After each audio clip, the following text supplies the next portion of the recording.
ಈ ಮಕ್ಕಳ ದಿನಾಚರಣೆಯಂತೆ ನಮ್ಮ ಭವ್ಯ ಕರ್ನಾಟಕ ರಾಜ್ಯದ ಶಿಕ್ಷಕರು ಮತ್ತು ಪಾಲಕರು ಮಹಾಸಭೆಯನ್ನು ಏರ್ಪಡಿಸಲಾಗಿದೆ. ಈ ಸುಂದರ ಸಮಾರಂಭಕ್ಕೆ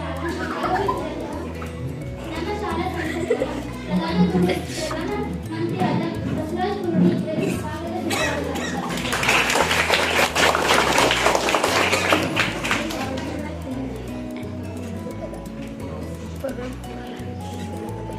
ಅದೇ ರೀತಿಯಾಗಿ ನಮ್ಮ ಶಾಲೆಯ ಸ್ವಚ್ಛತಾ ಮಂತ್ರಿಯಾದ ಚೈತ್ರಾ ಹರವಿ ಸ್ವಾಗತ ಸುಸ್ವಾಗತ.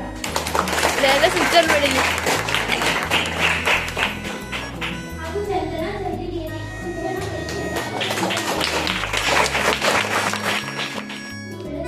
ಇನ್ನೊಂದು ಬೆಳಕು ಮೂಡುತ್ತದೆ. ಒಂದು ಹಣತೆಯಿಂದ ನೂರಾರು ಹಣತೆಗಳಿಂದ ಲೋಕವೇ ಕಾಂತಿಯುಕ್ತವಾಗುತ್ತದೆ. ಮಕ್ಕಳ ದಿನಾಚರಣೆ ಈ ಕಾರ್ಯಕ್ರಮವನ್ನು ಜ್ಯೋತಿ ಬೆಳಗುವ ಮೂಲಕ ಪ್ರಾರಂಭಿಸಬೇಕೆಂದು ಈ ವೇದಿಕೆ ನೀಡಿರುವ ನಮ್ಮ ಶಾಲೆಯ ಎಸ್ಡಿಎಂಸಿ ಅಧ್ಯಕ್ಷರಾದಂತಹ ಶ್ರೀ ವೀರೇಶ್ ಪೂಜಾರ್ ಅವರನ್ನು ವಿನಂತಿಸಿಕೊಂಡಿದ್ದೇವೆ.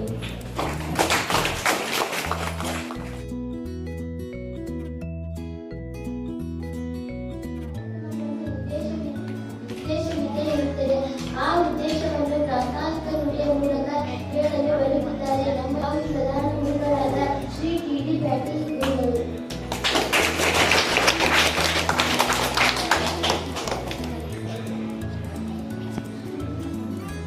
ಎಲ್ಲರಿಗೂ ಶುಭೋದಯ. ಶಿಕ್ಷಕ ಅನ್ನುವ ಮೂಲ ಅಕ್ಷರದಲ್ಲಿ ಸಿ ಅಂದ್ರೆ ಶಿವನ ಸ್ವರೂಪಿಯಾಗಿ, ಕ್ಷ ಅಂದ್ರೆ ಕ್ಷಮಾದಾನಿಯಾದ, ಕ ಅಂದ್ರೆ ಕರುಣಾಮಯಿಯಾಗಿ ಮಕ್ಕಳಿಗೆ ತನ್ನ ವಿದ್ಯೆಯನ್ನು ದಾನ ಎರೆದು ಕಲಿಸುವವನೇ ಶಿಕ್ಷಕ. ಇಂತಹ ಒಂದು ಶಿಕ್ಷಕ ವೃತ್ತಿಯಲ್ಲಿ ನಾವೆಲ್ಲರೂ ನಮ್ಮ ಶಾಲೆಯಲ್ಲಿ ಮಕ್ಕಳ ದಿನಾಚರಣೆಯ ಅಂಗವಾಗಿ ಮಕ್ಕಳ ದಿನಾಚರಣೆಯ ಸಂದರ್ಭದಲ್ಲಿ ಪಾಲಕರನ್ನು ಒಳಗೊಂಡಂತಹ ಶಿಕ್ಷಕರು ಮತ್ತು ನಾವು ಅನೇಕ ವಿಚಾರಗಳನ್ನು ಇಟ್ಟುಕೊಂಡು ಈ ಒಂದು ಸಭೆಯನ್ನ ಮಾಡಬೇಕಾಗಿದೆ. ಇಲ್ಲಿ ಸಭೆಯಲ್ಲಿ ಮುಖ್ಯವಾಗಿ ನಾವು ಚರ್ಚೆ ಮಾಡತಕ್ಕಂತಹ ವಿಷಯಗಳೇನೆಂದ್ರೆ ಮಕ್ಕಳ ಪ್ರಗತಿ, ಅದರಲ್ಲಿ ಕಲಿಕೆಯಲ್ಲಿ ಮಕ್ಕಳು ಹೇಗಿದ್ದಾರೆ ಅನ್ನುವ ಒಂದು ಕುರಿತಾಗಿ ನಾವು ಸವಿಸ್ತಾರವಾಗಿ ನಾವು ಪಾಲಕರೊಂದಿಗೆ ಚರ್ಚೆ ಮಾಡಬೇಕಾಗಿದೆ. ಪಾಲಕರು ಸಹ ಇವತ್ತು ಒಂದು ದಿನ ಪೂರ್ತಿ ಬಿಡುವು ಮಾಡಿಕೊಂಡು ಈ ಸಭೆಯಲ್ಲಿ ಪಾಲ್ಗೊಂಡು ನಮ್ಮ ಮಕ್ಕಳ ಪ್ರಗತಿಯ ಬಗ್ಗೆ ಪ್ರತಿಯೊಂದು ಏನೆಲ್ಲ ವಿಷಯಗಳನ್ನ ನಮಗೆ ಹೇಳಬಹುದು ಮತ್ತು ಅದ್ರ ಜೊತೆ ಮಕ್ಕಳ ಜೊತೆ ಚರ್ಚೆ ಮಾಡಬಹುದು. ಹಾಗಾಗಿ ನಮಗೆ ಕಲಿಕೆಯಿಂದ ಹೊರಗುಳಿದಿರ್ತಕ್ಕಂತಹ ಮಕ್ಕಳ ಬಗ್ಗೆ ನಾವು ಎದುರು ಮಾಡಿಕೊಂಡು ಎಷ್ಟು ಸಾಧ್ಯತೆ ಆಗುತ್ತೆ ಅಷ್ಟೊತ್ತು ಇದ್ದುಕೊಂಡು ನೀವು ಸಂಪೂರ್ಣವಾಗಿರ್ತಕ್ಕಂಥ ನಿಮ್ಮ ಮಕ್ಕಳ ಪ್ರಗತಿಯ ಬಗ್ಗೆ ಇಲ್ಲಿ ತಿಳ್ಕೋಬೇಕಾಗಿದೆ. ಭಾರತದ ಜನಗಳಾದ ನಾವು ಭಾರತವನ್ನು ಒಂದು ಸಾರ್ವಭೌಮ ಸಮಾಜವಾಗಿ ಪ್ರಜಾಸತ್ತಾತ್ಮಕ ಗಣರಾಜ್ಯವನ್ನಾಗಿ ರಚಿಸಲು ಮತ್ತು ಅದರ ಸಮಸ್ತ ನಾಗರಿಕರಿಗೆ ಸಾಮಾಜಿಕ, ಆರ್ಥಿಕ ಮತ್ತು ರಾಜಕೀಯ ನ್ಯಾಯ, ವಿಚಾರ, ಅಭಿವ್ಯಕ್ತಿ, ವಿಶ್ವಾಸ, ಧರ್ಮಶ್ರದ್ಧೆ ಮತ್ತು ಉಪಾಸನಾ ಸ್ವಾತಂತ್ರ್ಯ, ಸ್ಥಾನಮಾನ ಹಾಗೂ ಅವಕಾಶಗಳ ಸಮಾನತೆ ಎಲ್ಲರಿಗೂ ದೊರೆಯುವಂತೆ ಮಾಡುವುದಕ್ಕೆ ವ್ಯಕ್ತಿ ಗೌರವ ಹಾಗೂ ರಾಷ್ಟ್ರದ ಏಕತೆ ಮತ್ತು ಅಖಂಡತೆಯನ್ನು ಸುನಿಶ್ಚಿತಗೊಳಿಸಿ ದೇಶದಲ್ಲಿ ಪ್ರಭುತ್ವ ಭಾವನೆಯನ್ನು ವೃದ್ಧಿಗೊಳಿಸುವ ಯಥಾಪೂರ್ವಕ ಸಂಕಲ್ಪಬದ್ಧವಾಗಿ ನಮ್ಮ ಸಂವಿಧಾನ ಸಭೆಯಲ್ಲಿ 1999ನೇ ಇಸ್ವಿ ನವೆಂಬರ್ 26ನೇ ತಾರೀಖಾದ ಈ ದಿವಸ ಈ ಮೂಲಕ ಈ ಸಂವಿಧಾನವನ್ನು ಅಂಗೀಕರಿಸಿ ಅರ್ಪಿಸಿಕೊಂಡಿದ್ದೇವೆ. ಜೈ ಹಿಂದ್.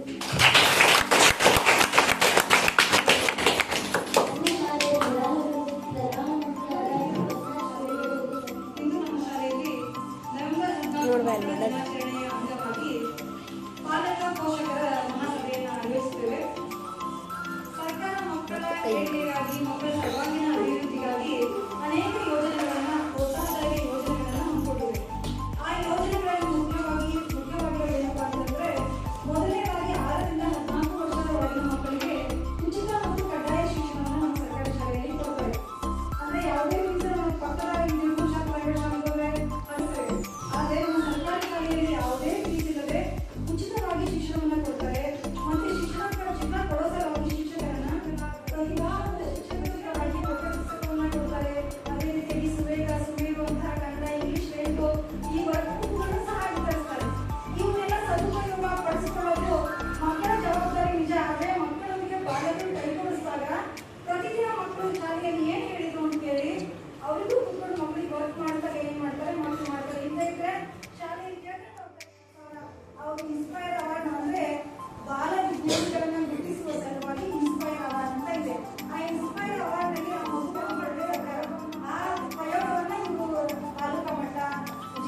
ರಾಜ್ಯ ಮಟ್ಟದಲ್ಲಿ ಪ್ರದರ್ಶನ ಮಾಡೋಕ್ಕೆ ಅವಕಾಶ ಇರುತ್ತೆ.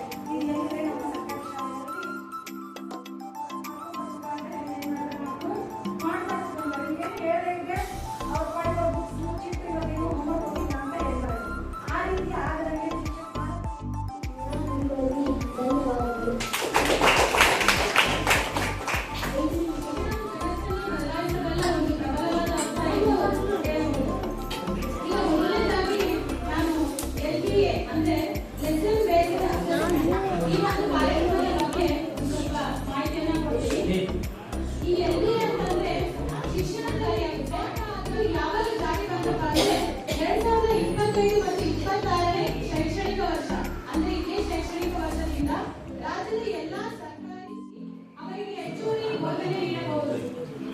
ವಿದ್ಯಾರ್ಥಿಗಳ ಪರೀಕ್ಷಾ ಒತ್ತಡವನ್ನ ಕಡಿಮೆ ಮಾಡಬಹುದು. ಈಗ ನಾವು ಅಂದ್ರೆ ಕಳೆದ ಅಂತೇಳಿ ಪ್ರತಿಯೊಂದು ಘಟಕ ಆದ ತಕ್ಷಣ ಆ ಮಕ್ಕಳಿಗೆ ಮಾಡ್ತಕ್ಕಂಥ ಘಟಕ ಪರೀಕ್ಷೆ ಆಗಿರುತ್ತೆ. ನಾವು ಸಾಮಾನ್ಯವಾಗಿ ಎಲ್ಲಾ ಘಟಕಗಳು ಮುಗಿದ ನಂತರ ಒಂದೆರಡು ಮೂರು ಘಟಕ ತಗೊಂಡು ಎಫ್ಎಂ ಅಂತ ಮಾಡ್ತೀವಿ ಅಂತ್ಯವಾಗಿ.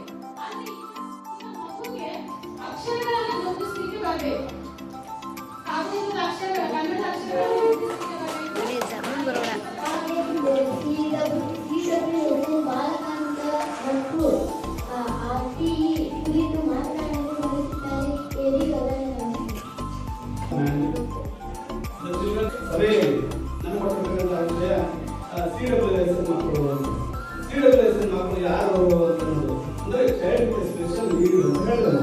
ಅಂದ್ರೆ ವಿಶೇಷ ಅಗತ್ಯತೆಗಳಿಂದ ಹೀಗೆ ನಾನಾ ಹೆಸರುಗಳಿಂದ ನಾವೆಲ್ಲ ಮಕ್ಕಳನ್ನ ಗುರುತಿಸ್ತೇವೆ. ಹಾಗೆ ಗುರುತಿಸುವಿಕೆ ನಂತರ ಆ ಮಗು ನಮ್ಮ ಶಾಲೆಯಲ್ಲಿ ಅಂದ್ರೆ ಹಿಮೋಫಿಲಿಯಾ ಅಂತ ರಕ್ತಸ್ರಾವದ ಕಾಯಿಲೆ ಬರ್ತದೆ. ಇದು ಕೂಡ ಈ CWS ಮಕ್ಕಳಲ್ಲಿ ಒಟ್ಟು 21 ಮಕ್ಕಳಿರ್ತಾರೆ. ಅದೇ ರೀತಿ ಉಪಯುಕ್ತತೆ ಅಂದ್ರೆ ಹಾರ್ಮೋನ್ ಇಂಬ್ಯಾಲೆನ್ಸ್ ಆಗಿ ಮಗು ಏನಾಗಿರುತ್ತೆ, ಸರಿಯಾದ ಒಂದು ವಯಸ್ಸಿಗೆ ಸರಿಯಾದ ಒಂದು ಬೆಳವಣಿಗೆ ಕಂಡಿರಬೇಕು. ಹೀಗಾಗಿ ಇಂಥ ಮಗು ಕೂಡ ಭಯದಲ್ಲಿ ಏನ್ ಮಾಡ್ತಾರೆ ಅಂದ್ರೆ ಮಕ್ಕಳು ಏನ್ ಮಾಡ್ತಾರೆ ಅಂದ್ರೆ ಅದನ್ನ ಹಚ್ಕೊಳಕ್ಕೆ ಇಷ್ಟಪಡೋದಿಲ್ಲ. ನಾವ್ ಏನ್ ಮಾಡ್ಬೇಕಂದ್ರೆ ಮಕ್ಕಳನ್ನ ಮೊದಲು ಇದನ್ನ ಕೇಳ್ಬೇಕು, ಅವ್ರಿಗೆ ಮಾತಾಡೋದಕ್ಕೆ ಮುಕ್ತ ಅವಕಾಶವನ್ನು ಕೊಡ್ಬೇಕು. ಹಿಂಗ ಶಾಲೆಯಲ್ಲಿ ಏನ್ ಮಾಡ್ತಾರ ಒಳ್ಳೆ ವಾತಾವರಣ ಇದೆ, ಹೊರಗೆ ಹಿಂಗ ಇದ್ದ ಎಲ್ಲ ಮಕ್ಕಳುಗಳನ್ನ ಏನ್ ಮಾಡ್ತಾರೆ ನಾವು ಮುಕ್ತವಾಗಿ ಮಾತಾಡಲಿಕ್ಕೆ ಮೊದಲು ಅವಕಾಶ ಕೊಡ್ಬೇಕು. ಅಂದ್ರೆ ಪೋಷಕರು ಅಥವಾ ಮಕ್ಕಳಾಗ್ಲಿ ನ್ಯಾಯಾಲಯಕ್ಕೆ ಹೋಗಕ್ಕೆ ಹೆದರ್ತಾರೆ. ಅಷ್ಟೇ ಅಲ್ಲದೆ ನಮ್ಮ ನ್ಯಾಯಾಲಯ ಇನ್ನೊಂದು ಅವಕಾಶ ಏನ್ ಕೊಡುತ್ತೆ ಅಂದ್ರೆ ಅವ್ರಿಗೆ ಲೈಂಗಿಕ ಅತ್ಯಾಚಾರ ಆದೆ ಅಂದ್ರೆ ಅವ್ರ ಮಕ್ಕಳು ಬರೆದು ಕೊಡ್ದೇನೆ ಅಲ್ಲಿ ಬರೀ ಬಾಯಿ ಹೇಳಿಕೆ ಮಕ್ಕಳ ಸಹಾಯವಾಣಿ ಅಂತ ಐತಿ 1098 1098 ನಾವು ಕರೆ ಮಾಡಿದ್ರೆ ಅವರು ಕೂಡ ಏನ್ ಮಾಡ್ತಾರೆ ಅಂದ್ರೆ ವಿಶೇಷ ಅಧಿಕಾರಿಗಳು ಬಂದು ನಮ್ಮ ಹೆಸರನ್ನ ಬಹಿರಂಗ ಪಡಿಸದನೆ ನಮ್ಮ ಮಕ್ಕಳಿಗೆ ಆದಂತಹ ಲೈಂಗಿಕ ಶೋಷಣೆಗೆ ಏನ್ ಮಾಡ್ತಾರೆ ಅಂದ್ರೆ ನ್ಯಾಯವನ್ನು ಕೊಡಿಸ್ತಾರೆ. ಆದಂತಹ ಮಕ್ಕಳ ಲಕ್ಷಣಗಳು ಹೆಂಗಿರ್ತವೆ ಅಂದ್ರೆ ಮಕ್ಕಳು ಯಾವಾಗ್ಲೂ ಮಂಕಾಗಿರ್ತಾರೆ, ಓದೋದಲ್ಲಿ ಅಷ್ಟು ಆಸಕ್ತಿ ತೋರ್ಸಲ್ಲ, ಆಮೇಲೆ ಓದೋದ್ರ ಕಡಿಮೆ ಅಂಕಗಳನ್ನ ಕರೀತಾರೆ, ತಂದೆ ತಾಯಿ ಜೊತೆಗೆ ಬರೆಯಲ್ಲ, ಸ್ನೇಹಿತರೊಂದಿಗೆ ಬೆರೆಯಲ್ಲ, ಊಟ ಸರಿ ಮಾಡಲ್ಲ, ನಿದ್ದೆ ಸರಿ ಮಾಡಲ್ಲ. ಅವಾಗ ನಾವೇನ್ ಮಾಡ್ಬೇಕು ಅಂದ್ರೆ ಮಕ್ಕಳಿಗೆ ಗದರಿಸಬಾರ್ದು, ಅವ್ರನ್ನ ಇದರಿಂದ ಬಹಳ ಪ್ರೀತಿಯಿಂದ